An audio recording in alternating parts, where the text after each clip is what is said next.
Bueno, pues continuamos en la serie Esperanza Revelada, un estudio del libro de Apocalipsis, ya nuestro cuarto sermón, en el cual nos hemos propuesto, ¿verdad?, a descubrir que ningún otro libro de la Biblia ha provocado tanta fascinación como también tanta división a la vez en medio del libro de Apocalipsis. Pero en medio de tantos desconcertantes detalles del fin, el mensaje final de Dios a la humanidad permanece claro. En el fin, el bien triunfará sobre el mal, la injusticia será juzgada y los justos en Cristo establecerán el reino de Dios en la tierra para siempre. Así que le hemos invitado, y si usted está aquí por primera vez, le invitamos a que continúe con nosotros en esta serie de mensajes en el cual vamos a descubrir juntos las cosas que sucederán en el fin, en los últimos tiempos, los cuales nos llevarán a confiar en Jesús como nuestra esperanza revelada. Si usted se ha perdido los sermones previos, le invitamos, ¿verdad?, a que los visite a través de nuestro canal de YouTube o en Facebook. Y por cierto, aquellos que nos visitan por la transmisión en vivo, bienvenidos también esta mañana. Hoy entramos a la segunda sección, ¿verdad?, de lo que hemos propuesto, la división del libro de Apocalipsis, el cual vimos las últimas 2 semanas, los mensajes del majestuoso Salvador. Por cierto, si no recibió, no tiene un diagrama del esquema del libro de Apocalipsis, levante su mano con toda confianza. Uno de los sugieres puede pasarle esa hojita para que pueda acompañarnos y no se pierda en medio de los detalles. Levante la mano bien fuerte, bien alto, para que puedan ver y le puedan dar una. Y hoy vamos a ver el segundo mensaje, el cuarto, pero el segundo en la sección que hemos establecido como ahora la adoración del Cordero digno. La adoración del Cordero digno. Seguramente ha escuchado, ¿verdad? Vamos a ver, este sermón lo vamos a dividir en 2 por causas del contenido del mensaje, pero hemos visto, ¿verdad?, en ese diagrama que van a recibir, si tienen su mano levantada, ¿verdad? Primero que nada, vimos en la primera sección los mensajes del majestuoso Salvador. Quizás no se pueda ver ahí en la pantalla, está muy pequeño, pero vimos que esa división es del capítulo 1, versículo 1 al capítulo 3, ¿verdad? Y vimos, ¿verdad?, los temas del capítulo. Esa sección primera fue la visión del Cristo glorificado. Segundo, las advertencias para los injustos y las recompensas para los justos dentro de la iglesia. Y vimos también mensajes específicos a 7 iglesias esparcidos por Asia Menor, las cuales representan iglesias históricas, pero también como iglesia en general a lo largo de la historia de la iglesia y hoy en día. Y vimos finalmente, ¿verdad?, a Jesús, nuestro majestuoso Salvador, representado en toda su gloria, como el mensajero que le da a Juan estas visiones, ¿verdad?, las cuales ha escrito. Vimos las palabras claves, ¿verdad?, o términos claves en esa sección fue arrepentirse. Vimos la palabra arrepentirse 7 veces. Arrepentirte. Al que tiene oído, que oiga lo que el Espíritu dice a las iglesias. Vimos también el término de las iglesias, y la palabra que se repite a las 7 iglesias es este sentido o esta connotación de perseverancia, de vencer, de perseverar hasta el fin. Esta mañana pues zarpamos con la segunda división, ¿verdad?, que está ahí al frente, la adoración del Cordero digno, al cual nos vamos a proponer ver del capítulo 4 hasta el capítulo 7. Hoy, por causa del tiempo, vamos a solo enfocarnos en el capítulo 4 y en el 5, y la segunda parte para la próxima semana. Pero veremos, ¿verdad?, una visión del trono celestial, el esplendor de la adoración celestial y la salvación del remanente terrenal. También vemos el rompimiento de los 7 sellos, y finalmente el enfoque en Cristo como Jesús, como nuestro Cordero digno, ¿verdad? Las palabras que van a surgir, claves, digno, sello, gloria y honor. Seguramente ha escuchado este dicho: quien mucho abarca, poco aprieta. En español es un decir o un dicho literalmente, que aquel que agarra muy fuerte suelta todo. Este dicho alude, ¿verdad?, a aquel que pretende hacer muchas cosas al mismo tiempo, pero al final de cuentas no hace nada bien, porque quiere abarcar mucho. Otra manera de decirlo, ¿verdad?, es en las palabras del proverbio inglés, es: si tú corres en busca de 2 liebres, nunca vas a atrapar a ninguna. No puedes hacer 2 cosas a la misma vez, no puedes hacer mucho, tienes que enfocarte.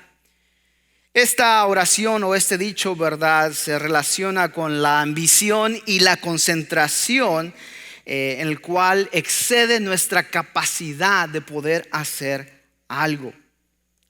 Y implícitamente tiene una palabra de advertencia para todos nosotros.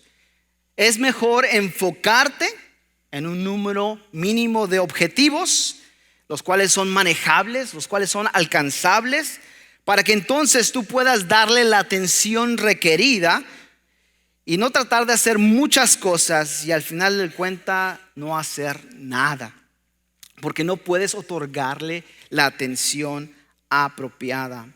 Esta enseñanza en este dicho, ¿verdad?, que hemos escuchado a lo largo de nuestros años, se enfoca en hacer cosas, en hacer menos cosas para poder enfocarnos y obtener mejores resultados. Y así poder manejar también nuestro tiempo, nuestra energía. Y por lo tanto es esencial de priorizar o dar prioridad a tareas o enfoques, ¿verdad?, a nuestra atención, porque no podemos hacerlo todo. Quien mucho abarca, poco aprieta. Similarmente, este dicho, ¿verdad?, la Biblia nos enseña que una adoración correcta a Dios no debe ser enfocada en muchas cosas.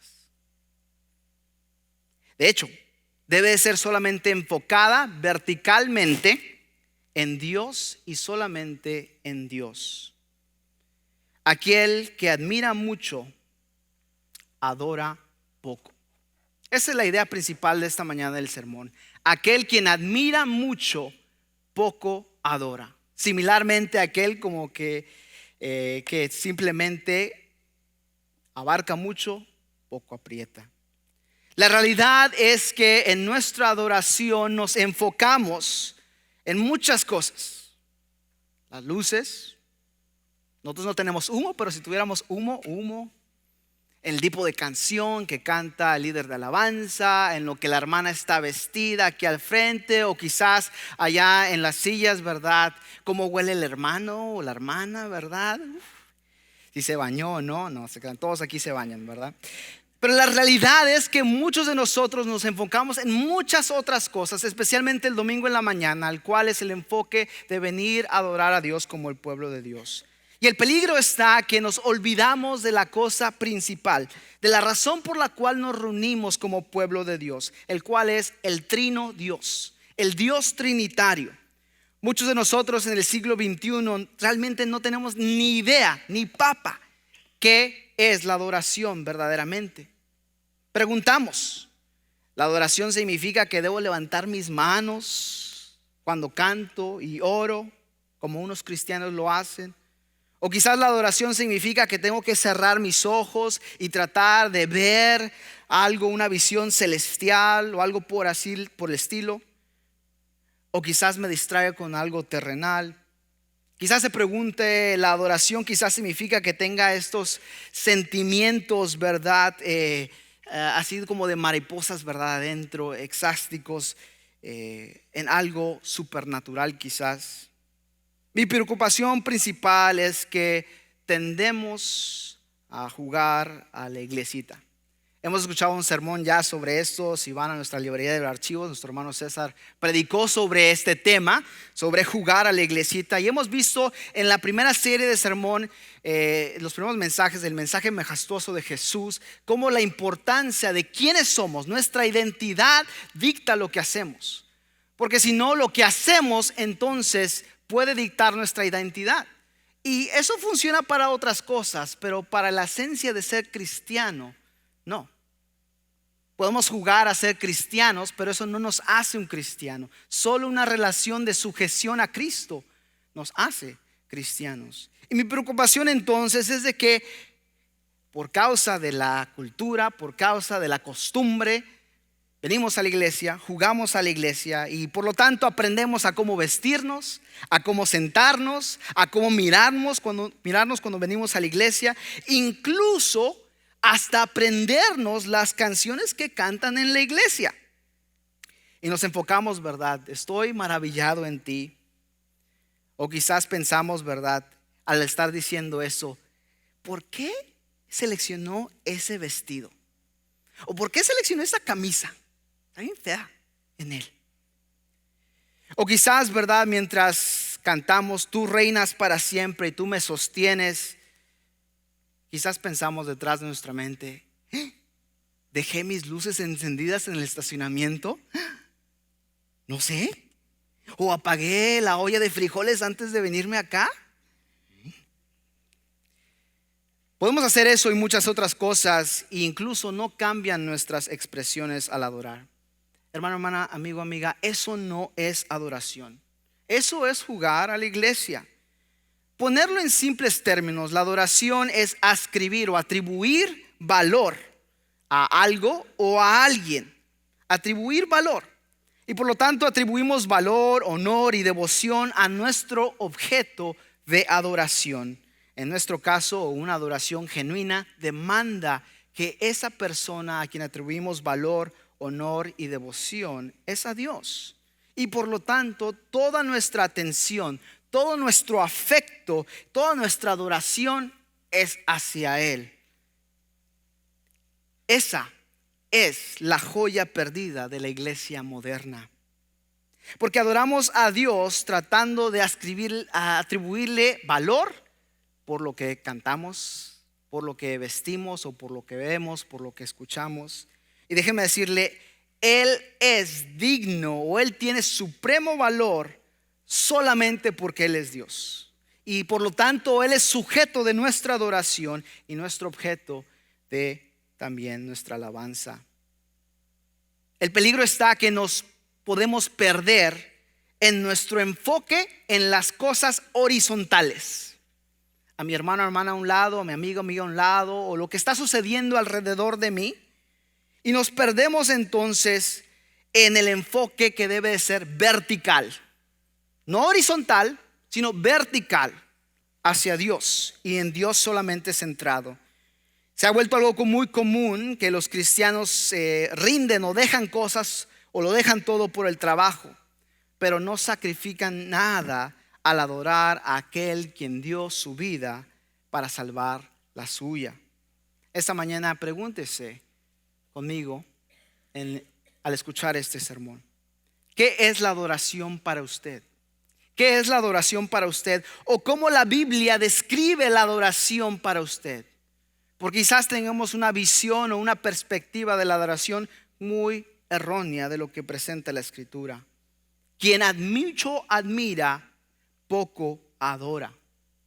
Hoy estaremos observando, interpretando y aplicando los textos bíblicos del libro de la Revelación a Juan, capítulos 4 al 5, y vamos a ver tres cosas, ¿verdad? Estaremos descubriendo la adoración del Cordero digno,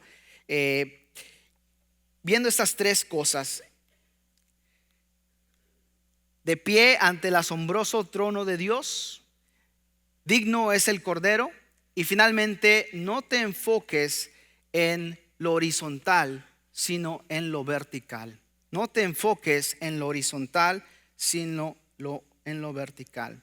Hemos definido ya también, para aquellos que no han estado aquí, que el propósito del libro de Apocalipsis no es para asustarlo, no para traer fascinación de algún modo, sino es para los creyentes, para aquellos que han puesto su confianza en Jesús como Señor y Salvador, el cual Jesús mismo les da una historia anticipada de cómo Él, el Cristo, a través del juicio se convertirá en rey. Con la expectativa cristiana a llamar a usted y a mí a la fidelidad y a la piedad. Y amigo, amiga, si usted está aquí y no ha confiado en Jesús como su Salvador, el mensaje inicial para usted, antes de llevarlo a la fidelidad y a la piedad, es que usted tenga una relación de sujeción a Él. Todo el mundo cree en Jesús. Muy pocos se atreven a decir que no creen en Jesús, el Cristo. pero no todos tienen una relación de sujeción a Cristo. Es decir, donde ellos inicialmente deciden dejar todo atrás y seguir en pos de las pisadas o las enseñanzas de Jesús. De eso se trata el libro de Apocalipsis. Y hemos visto, ¿verdad? El bosquejo natural del libro son tres cosas. Primero, las cosas que han visto, que ya vimos en el capítulo 1 y versículos 1 al 20. En el Cristo, la revelación de Cristo, el pasado, cosas pasadas. Segundo, las cosas que son, capítulos 2 a 3, lo vimos las 2 semanas pasadas. Las iglesias, las cosas presentes. Y tercero, ¿verdad? Las cosas que sucederán después de estas, capítulos 4 al 22, el cual es la consumación, el final, el desarrollo de cómo el Cristo heredará el reino, cosas proféticas. Así que si tiene una copia de las escrituras, voy a pedir que abra conmigo Apocalipsis capítulo 4, ya sea en una copia impresa de las escrituras o si no en su artículo electrónico. Al capítulo 4 del libro, la revelación a Juan, o el libro de Apocalipsis, y comenzaremos leyendo del versículo 1 en adelante. Dice así el texto de la palabra de Dios, del 1 al 6. Después de esto miré, y allí en el cielo había una puerta abierta.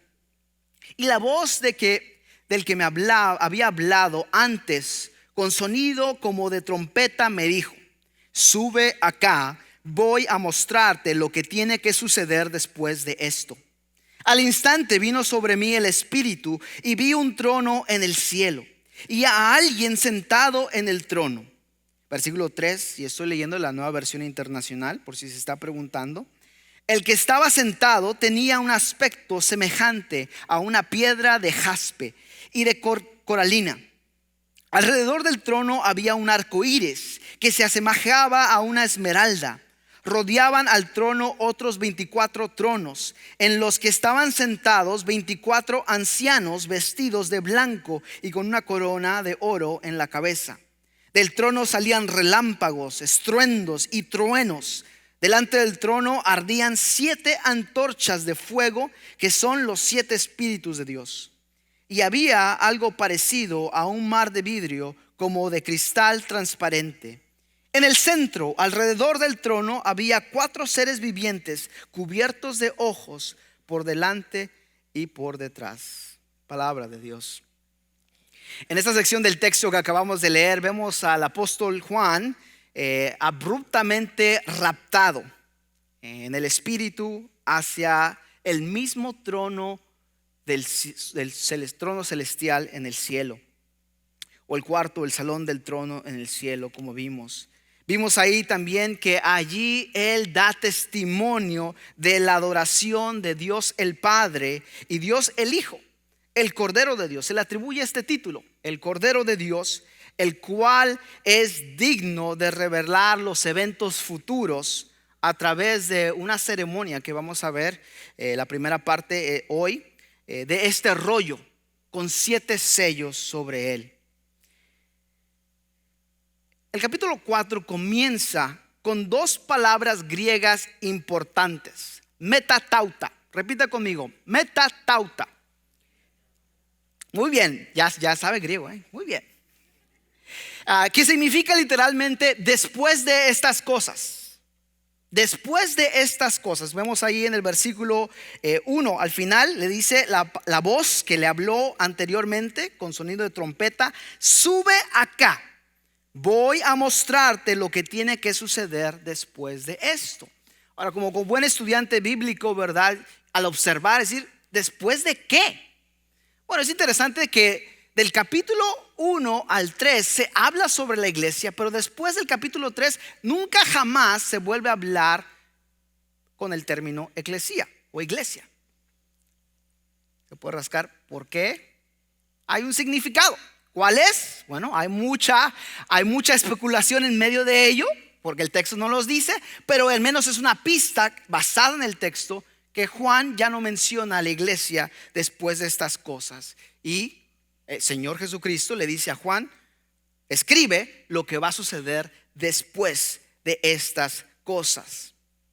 Interesantemente también vemos como él es raptado por el Espíritu a subir al trono celestial. Y vemos entonces en la siguiente transición en nuestra jornada apocalíptica las cosas que van a suceder inmediatamente después del capítulo 2 y 3.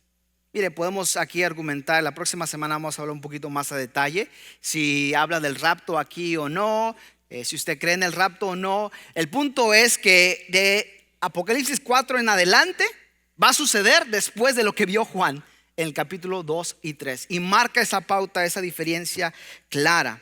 Y se recordarán entonces este bosquejo que mismo Juan nos presenta de las cosas pasadas, las cosas presentes y las cosas futuras. Y es como divide entonces Juan sus visiones del cielo. Así que finalmente entonces de esa parte, y al entender estas cosas, podemos entrar a esta primera parte de la adoración del Cordero digno. Y el enfoque entonces va a estar en el trono asombroso de Dios, similar a como vimos al Cristo glorificado, una manera en cómo lo describe, ¿verdad? Con colores difíciles de poder imaginarnos, y Juan trata su mejor esfuerzo, inspirado por Dios, en poder registrar cómo él vio el trono de Dios. Y el punto de esta mañana es de poder estar conscientes de esta gran necesidad de poder restaurar esta joya de adoración perdida, tanto en la iglesia como en nuestras vidas personales como cristianos. Y pregúntese, quiero que se pregunte esta mañana honestamente,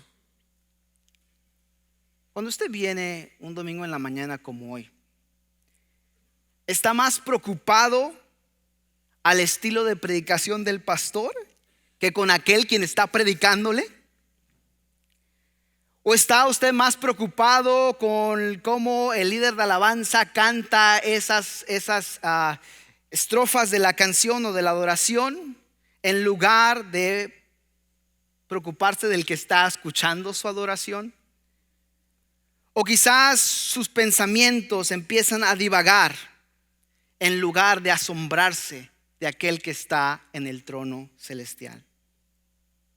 Mire conmigo el Apocalipsis 4 y mire cómo el enfoque de los 24 ancianos y 4 criaturas, 4 seres vivientes, su enfoque no está en lo horizontal, en lo que está alrededor del trono, sino Dios solamente en el centro de su atención. Ellos lo adoran a Él por quién es Él y por lo que Él ha hecho. Ellos no están distraídos por el uno por el otro, ni están distraídos por cada elemento que llena el salón del trono, ni tampoco están cautivados por sus pensamientos que divagan. De hecho, ellos ponen sus ojos y sus oídos solamente en aquel que es digno de adoración. La pregunta es, ¿hago yo eso cuando vengo al lugar de reunión del pueblo de Dios? ¿O hace usted eso? El pastor Swindoll dice lo siguiente al respecto: piense cómo usted puede reenfocar su adoración fuera de usted y de sus alrededores a Dios y su gloria. Muchos encuentran que eso les ayuda a poder levantarse más temprano el domingo en la mañana y preparar sus corazones y sus mentes para la adoración.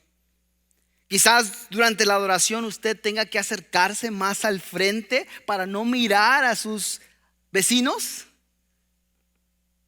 Quizás tenga que necesita cerrar sus ojos al mundo para poder mantener su atención a Dios. Quizás lo que sea que tenga que hacer para enfocarse a Dios cuando venga el domingo en la mañana y que Dios sea el centro de su atención, eso haga, dice el pastor Swindoll. Por lo tanto, ahí viene la palabra primera de precaución. No admire mucho, pero enfóquese en aquel quien está en el trono. Y eso nos lleva al primer punto de esta mañana: de pie ante el asombroso trono de Dios. Mire conmigo el versículo 6 donde nos quedamos. Y había algo parecido a un mar de vidrio como el cristal transparente.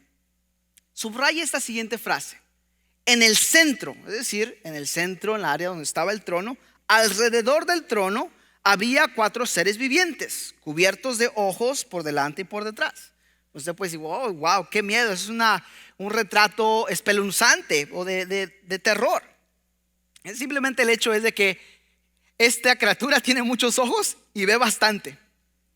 Y continúa el texto describiendo esta criatura o estos 4 seres vivientes. Versículo 7: el primero de los seres vivientes era semejante a un león, el segundo a un toro, el tercero tenía rostro como de hombre, el cuarto era semejante a una águila. Vamos a pausar ahí. Yo sé que es algo raro y les he advertido que hay cosas raras, hay muchos símbolos y lenguaje figurado en el libro de Apocalipsis. Hay muchas interpretaciones de qué es esto exactamente. Hay mucho espacio, mucha ambigüedad para especulación, pero lo que sabemos explícitamente del texto es que son seres vivientes y que se parece a uno a un león, el otro se parece a un toro, el otro se parece a un ser humano y el cuarto se parece a una águila. La interpretación más básica, gramática, literal, es que representa las criaturas, la creación, los animales, todo lo que Dios ha creado. Pero Juan no quiere que nos enfoquemos tanto en los seres vivientes, sino en lo que los seres vivientes están haciendo. Recuerden, porque el enfoque no es horizontal, sino vertical. Continuamos entonces en el texto. Miren lo que estos seres vivientes hacían. Versículo 8: cada uno de ellos tenía 6 alas y estaba cubierto de ojos por encima y por debajo de las alas. Y solo como un paréntesis, si lee Ezequiel o Isaías, va a encontrar otras criaturas similares como estas, que son lo que llama la Biblia serafines. Y son un tipo de ángeles. Pero eso es solamente una pista, el correlacionar con el pasaje del Antiguo Testamento. Y decían, miren lo que decían estos 4 seres vivientes cubiertos con ojos y con alas. Y decían, día y noche repetían sin cesar, es decir, sin parar repetían el siguiente canto: santo, santo, santo es el Señor Dios Todopoderoso, el que era y que es y que ha de venir. Es lo que repetían, día y noche, sin cesar. ¿Qué les parece si lo repetimos 7 veces para darnos una idea solamente cómo se escuchaba lo que Juan vio? Vamos a repetir esa frase del versículo 8. ¿Listos? A la 1 de 3. Vamos a tratar de hacerlo juntos. 1, 2, 3. Santo, santo, santo es el Señor Dios Todopoderoso, el que era y que es y que ha de venir. Otra vez: santo, santo, santo es el Señor Dios Todopoderoso, el que era y que es y que ha de venir. Otra vez: santo, santo, santo es el Señor Dios Todopoderoso, el que era y que es y que ha de venir. Otra vez: santo, santo, santo es el Señor Dios Todopoderoso, el que era y que es y que ha de venir. Otra vez: santo, santo, santo es el Señor Dios Todopoderoso, el que era y que es y que ha de venir. ¿Entienden el punto? Vamos a seguir, pero imagínense día y día sin cesar. El enfoque no son quiénes son esas criaturas, sino qué es lo que hacen estas criaturas. El enfoque no es horizontal, sino vertical. Están adorando al Santo, al Todopoderoso. Esto nos hace hacer una pregunta en este punto del texto. ¿Qué hace usted? ¿Qué hago yo cuando estamos parados de pie ante el asombroso trono de Dios?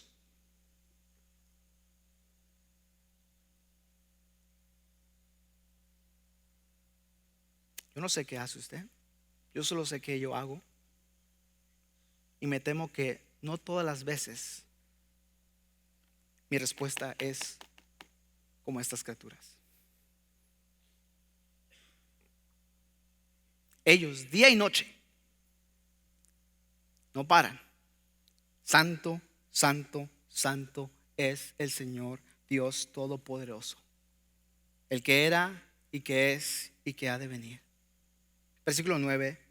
Cada vez que estos seres vivientes daban gloria y honra y acción de gracias al que estaba sentado en el trono, al que vive por los siglos de los siglos, los 24 ancianos se postraban ante él. Se presenta otro grupo de personas o individuos. 24 ancianos se postraban ante él y adoraban al que vive por los siglos de los siglos, y depondían sus coronas delante del trono, exclamando. Está otro grupo ahora, esos 24 ancianos, y ahora ellos también tienen un canto que decirle a aquel que está en el asombroso trono de Dios: digno eres, Señor y Dios nuestro, de recibir la gloria, la honra y el poder, porque tú creaste todas las cosas y por tu voluntad existen y fueron creadas.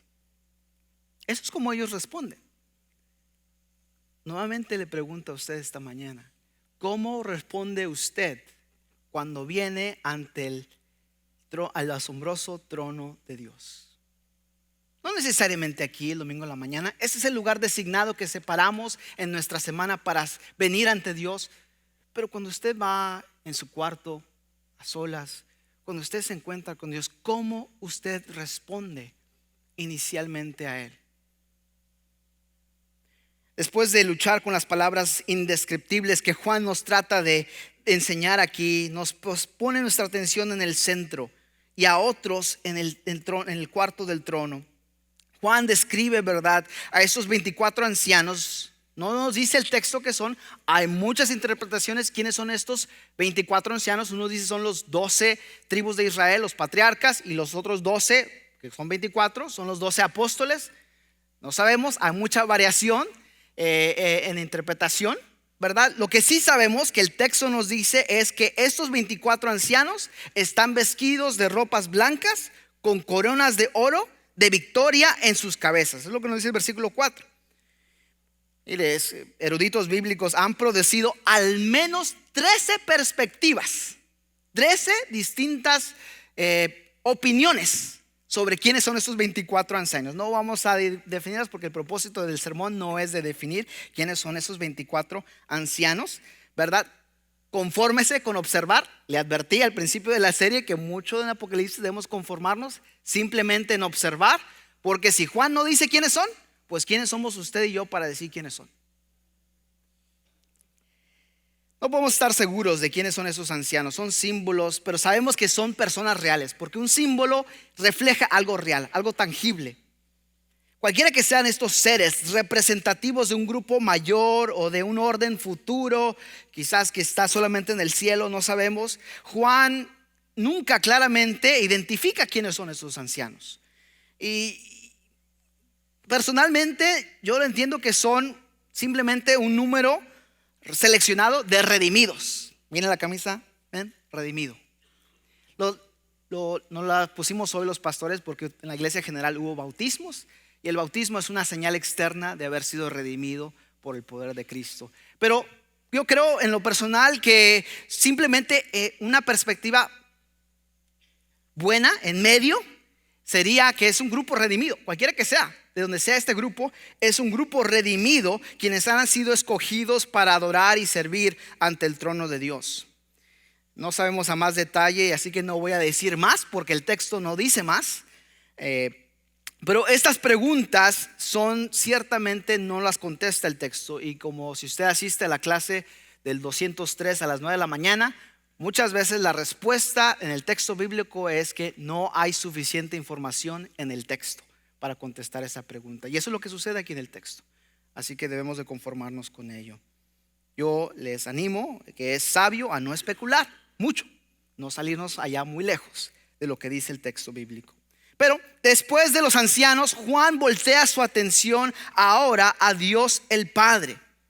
Y lo que va a suceder entonces va a ser una serie de bombas o estallidos, ¿verdad? De relámpagos, de truenos que salían del trono en el versículo 5. Y vemos, ¿verdad?, cómo él ve una visión gloriosa ahora nuevamente de 7 lámparas que estaban quemando, alumbradas, representando los 7 espíritus de Dios. Nuevamente, no es de que Dios tenga 7 espíritus. El número 7, al menos en el libro de Apocalipsis, connota algo completo, algo que no le falta nada, algo perfecto. Seguimos ahí en el texto, ¿verdad? Y nos dice, nos describe también el trono, cómo está ahí, la descripción, ¿verdad? Y vemos estas cuatro criaturas que ya vimos, constantemente adorando y exaltando a Dios. Y esta imagen que nos ayuda, ¿verdad? Para poder entender todas esas imágenes, en serio, necesitamos conocer a fondo y manejar el Antiguo Testamento bien, para poder hacer una buena correlación del texto, lo que está sucediendo así. Así que no, si no ha leído el Antiguo Testamento, vaya y lea los 39 libros y vuelva otra vez a estudiar el libro de Apocalipsis. Bueno, seguimos en el texto, en versículo 9, que vimos esta sección, ¿verdad? Cómo estas cuatro criaturas dan paso a estos 24 ancianos para adorar. Y noten cómo nuevamente el énfasis no son quiénes son esos 24 ancianos, sino qué hacen estos 24 ancianos. ¿Y qué hacen? Se postran ante él. Versículo 10. Y adoraban al que vive por los siglos de los siglos, y deponían sus coronas del trono, exclamando: digno eres, Señor Dios nuestro, de recibir la gloria y la honra y el poder, porque tú creaste todas las cosas y por tu voluntad existen y fueron creadas. ¿Sabía que todo lo que usted y yo hagamos, nuestra fuerza, nuestra inteligencia, nuestras habilidades, Dios se las ha dado? No son suyas. No son porque su mamá le dio de comer, ¿verdad? Puros habichuelas negras, ¿verdad? O frijoles negros de los buenos. No. Dios se lo ha dado a usted. Cualquiera que sea su habilidad, cualquiera que sea ese don que le ha dado, Dios se lo ha dado para que usted lo use conforme a sus propósitos, para que usted refleje la imagen de Dios a otros. Como cristianos, eso se enfatiza más. Como criaturas de Dios, independientemente si cree en Dios o no, Dios, ¿quién fue quien le puso esa habilidad para poder hacer eso? Con el propósito que usted un día pudiese sujetarse al Creador por redención. Pero eso es muy importante en cuestión como cristianos, porque Dios quiere que utilicemos nuestras habilidades y dones, cualquiera que sea. Y eso implica que usted no tiene que ser igual que yo, y yo no tengo que ser igual que usted, sino cualquier esa área que Dios nos ha dado, de poder utilizarla con propósito, con un propósito celestial, de tener una perspectiva clara de cómo puedo usar esto para proclamar el reino de Dios. Y eso es lo que sucede aquí en el texto. Vemos, ¿verdad?, lo que Él ha hecho. Él es digno de recibir la gloria, el honor y el poder, porque Él creó todas las cosas. Por su voluntad existen. Es muy importante, ¿verdad?, al poder entender lo que sucede en la gran narrativa y en el siguiente pasaje. Y este himno de redención que es muy similar a las cuatro criaturas quienes estaban también cantando esto. Estaban parados ante el trono asombroso de Dios, junto con los otros santos, cantando adoraciones al Dios asombroso, quien creó todas las cosas. Una de las razones importantes por las cuales Dios no tiene nietos, ¿sí entiende la expresión? Dios solamente tiene hijos, no tiene nietos, ¿verdad? Solo aquellos que tienen una relación personal con Él de sujeción son sus hijos. Todos somos criaturas de Dios, pero no todos somos hijos de Él. Juan es muy claro en su evangelio, nos dice: hijos de Dios solamente aquellos que han puesto su confianza en Dios, en Jesús, en creer en Él. Ahora, dice, bueno, pues todo el mundo cree en Dios, hermano. Bueno, sí, pero no todos tienen una relación de sujeción a Dios. Solo aquellos que tienen una relación de sujeción a través de Cristo son hijos de Dios. A ellos se les dio autoridad o potestad o derecho de ser hijos de Dios. Todos somos criaturas de Dios, no todos somos hijos de Dios. Y por lo tanto, como hijos de Dios, una de las razones principales por la cual usted debe asistir a su iglesia local no es para que dé su dinero, no es para que usted caliente esta banquita y esté feliz al final del servicio, ¿verdad?, porque alguien se sentó en ella. No, no es por eso. Es para que usted y yo empecemos a practicar por el resto de la eternidad. Si usted no aprende a valorar a Dios de este lado de la eternidad, ¿cómo rayos esperamos a valorar a un Dios eterno por la eternidad? Y eso es lo que el texto nos indica aquí, y nos da paso al siguiente cosa. Admirar mucho puede comenzar a perder ese enfoque, en las cosas horizontales y no priorizamos o no damos prioridad a aquel quien es digno de nuestro enfoque, de nuestra adoración, de nuestras vidas, de nuestro trabajo, de la obra de nuestras manos. Es por eso que estos ancianos se postran ante el Creador y tiran sus coronas de oro a Él. El admirar mucho al lado horizontal, a las cosas alrededor de nosotros, puede perder el enfoque vertical de adoración que debemos de tener. La adoración es todo lo que hacemos todos los días. Si comemos o bebemos, dice la Escritura, hacedlo para la gloria de Dios. Es decir, yo puedo estar leyéndole una historia de cuentos a mi hijo para la gloria de Dios, y eso es adoración. Yo puedo estar trabajando en el solazo para la gloria de Dios, y eso es adoración. Usted puede estar aquí en la mañana, adorar a Dios con todo su corazón, con todas sus fuerzas, aunque no cante bien, aunque no suene bien, pero si lo hace para la gloria de Dios, es adoración, porque Él es digno. Y eso nos lleva al segundo punto: digno es el Cordero. Apocalipsis 5 versículo 1 dice así el texto: en la mano derecha del que estaba sentado del trono vi un rollo escrito por ambos lados y sellado con 7 sellos. También vi un ángel poderoso que proclamaba con gran voz: ¿quién es digno de romper los sellos y abrir el rollo? Pero ni en el cielo, ni en la tierra, ni bajo de la tierra hubo nadie incapaz de abrirlo, ni de examinar su contenido. Y Juan, yo lloraba mucho porque no se había encontrado a nadie que fuera digno de abrir el rollo, ni de examinar su contenido. Uno de los ancianos, quien se habló ya previamente, me dijo: deja de llorar, que ya el león de la tribu de Judá, la raíz de David, ha vencido. Él sí puede abrir el rollo y sus 7 sellos. Entonces vi en medio de los 4 seres vivientes y del trono y los ancianos a un cordero. Se nos presenta otro individuo, otro personaje que no está sentado en el trono, pero que está en medio, a un cordero que estaba de pie y parecía haber sido sacrificado. Y tenía 7 cuernos y 7 ojos, que son los 7 espíritus de Dios enviados por toda la tierra. Y se acercó y recibió el rollo de la mano derecha del que estaba sentado del trono. Cuando lo tomó, los 4 seres vivientes y los 24 ancianos se postraron delante del cordero. La clave: solo Dios es digno de adoración. Y aquí vemos a un cordero, y los ancianos y esas criaturas se postran también delante de este cordero. Cada uno tenía una arpa y copas de oro llenas de incienso, que son las oraciones del pueblo de Dios, y entonaban este nuevo cántico. Ahora, note la similitud entre ya los 2 cantos de los 4 seres vivientes y de los 24 ancianos. Digno eres de recibir el rollo escrito y de romper sus sellos, porque fuiste sacrificado, y con tu sangre compraste para Dios gente de toda raza, lengua, pueblo y nación. De ellos hiciste un reino, los hiciste sacerdotes al servicio de nuestro Dios, y reinarán sobre la tierra. Ahora, ¿cómo se mide? Yo sé el rollo que se escribía, esto es algo común del primer siglo, que se miraba algo como así: un rollo cerrado, sellado por 7 sellos.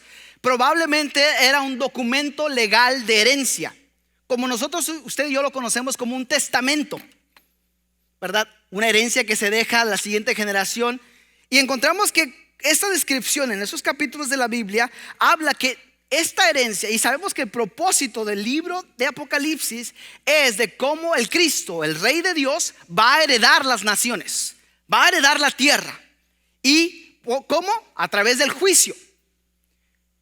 Y es por eso que en la próxima semana, cuando empecemos a desatar cada uno de estos sellos, vamos a encontrar un juicio global, porque es a través del juicio que el Rey de Dios empieza a heredar a las naciones, a la tierra, para establecer su reino físico y literal en esta tierra.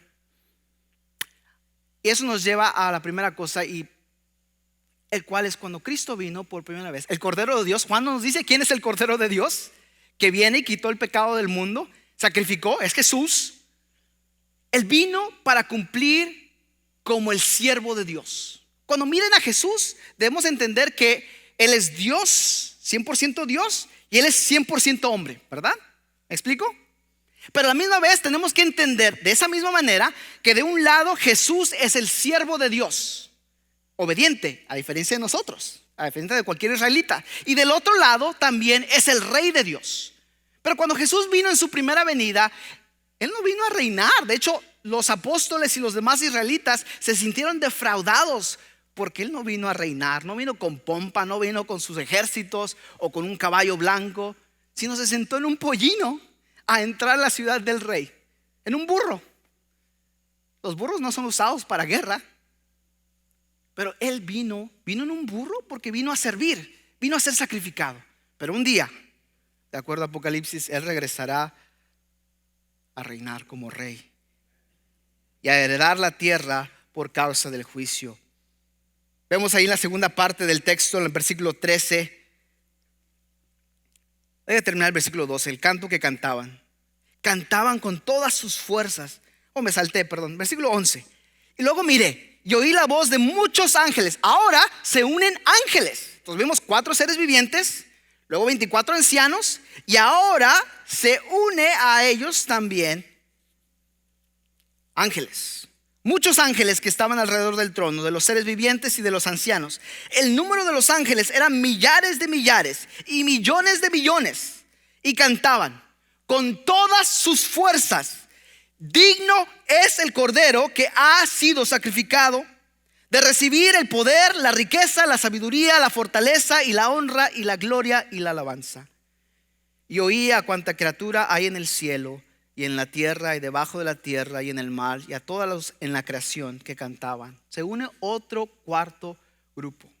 Toda criatura, ahora sí, debajo del cielo, debajo de la tierra, en el mar, al que está sentado en el trono y al Cordero.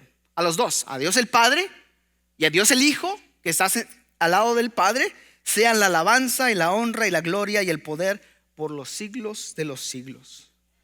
Los 4 seres vivientes exclamaron: amén. Y los ancianos se postraron y adoraron. Para concluir esta mañana, yo sé que la tentación es enfocarnos en horizontal. Si alguien me saca la lengua, si alguien me saludó, si alguien me recibió bien, créame, eso es importante. Pero en el gran esquema, usted vino aquí ante el trono para ponerse de pie ante el trono de Dios. No te enfoques en lo horizontal sino en lo vertical. Lo mismo en la vida, vas a pasar por adversidades, vas a pasar por problemas, vas a pasar por cosas malas. Te aseguro, no viene de Dios. Pero tienes que aprender a perseverar como cristiano. Si no eres cristiano, tienes toda la razón para estar deprimido, porque no hay una esperanza revelada en ti. Pero si eres un cristiano y has puesto tu confianza en Jesús, el que es, el que era, el que ha de venir, puedes tener una esperanza viva. Puedes pasar por problemas en esta tierra y decir: esto va a pasar. Caray, eso está muy mal, pero esto va a pasar. Un día Cristo va a hacer todas las cosas bien. Un día Él va a traer la paz de Dios. Por lo tanto, no me voy a enfocar en lo horizontal, lo que está pasando a mi alrededor, sino me voy a enfocar mis ojos en Jesús, el autor y el consumador de la fe. Es así, hermano, hermana, como podemos producir esperanza en otros. Pero lamentablemente otros nos miran a nosotros por esperanza y nos miran: hombre, eso está más deprimido que yo. Pues mejor estoy yo estoy bien así. Quizás usted es culpable de ese pecado esta mañana.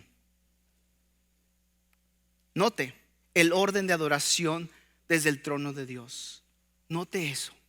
Comienza en Dios. Está en inglés, no tuve tiempo de traducirlo, perdóneme.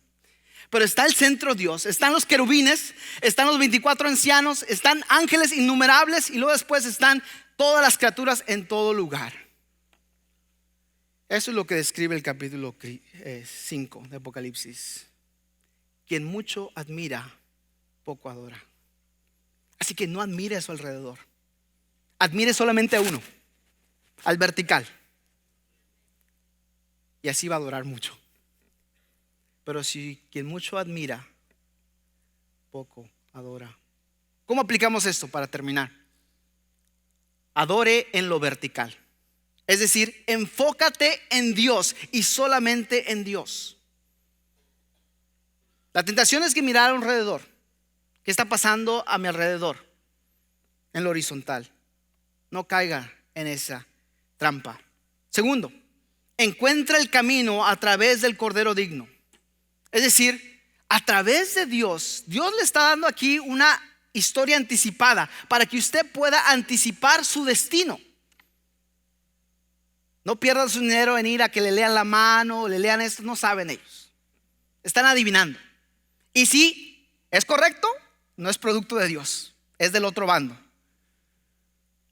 Pero a través del Cordero digno usted puede encontrar su destino, puede anticiparlo, de reinar con Él, de ser sacerdote y rey con Él. ¿Cómo puede hacer eso? Aceptando la soberanía de Cristo en su vida. Es lo que habíamos hablado, una relación de sujeción. Tú eres Dios, yo no. Tú eres justo, yo soy injusto. Pero tú ofreces justicia a través de ti. Y a través de eso, finalmente usted y yo ajustamos nuestra adoración a una adoración bíblica. Si usted está aquí esta mañana y usted no tiene una relación de sujeción con Cristo, esta es la oportunidad, como vimos en el capítulo 3, al final. Yo estoy a la puerta y toco. Aquel que me abre, yo entraré con él y cenaré con él y él conmigo. Implica, yo estableceré una relación de sujeción, una relación personal. Esa es la invitación de Dios para usted y para mí esta mañana. ¿Cómo adoramos a Dios cuando venimos ante su trono asombroso? A través de este canto que vamos a entonar mientras el equipo de alabanza pasa, entienda, no hay otro nombre debajo del cielo, ni en el cielo, ni debajo de la tierra, ni en la tierra, ni en el mar. Si usted no tiene una relación personal de sujeción con Cristo, esa es su oportunidad. A través de este canto, respóndale ante el trono de Dios. Él no le va a negar. Y si usted ya tiene una relación personal con Él, al igual, quizás usted tenga que reenfocar, tenga que ajustar. Quizás usted está admirando mucho alrededor. Está poniendo su enfoque en lo que está sucediendo a su alrededor en su vida. La invitación para usted esta mañana es también que venga o allá en su lugar y reenfoque en quién está sentado en el trono y al Cordero que fue sacrificado para usted y por mí. Vamos a orar. Padre Celestial, gracias por quién es usted. Gracias por su palabra. Gracias por su Hijo Jesús, por el sacrificio que Él cumplió en la cruz. En Él está nuestra esperanza. Y una esperanza no muerta, no ciega, sino revelada. Ayúdenos a responder correctamente al enfocarnos y admirar solamente a aquel quien está sentado en el centro, en el trono. Ayúdenos, perdónenos y confesamos a usted nuestras faltas. En el nombre de Jesús, a través del poder del Espíritu Santo, y el pueblo de Dios dice: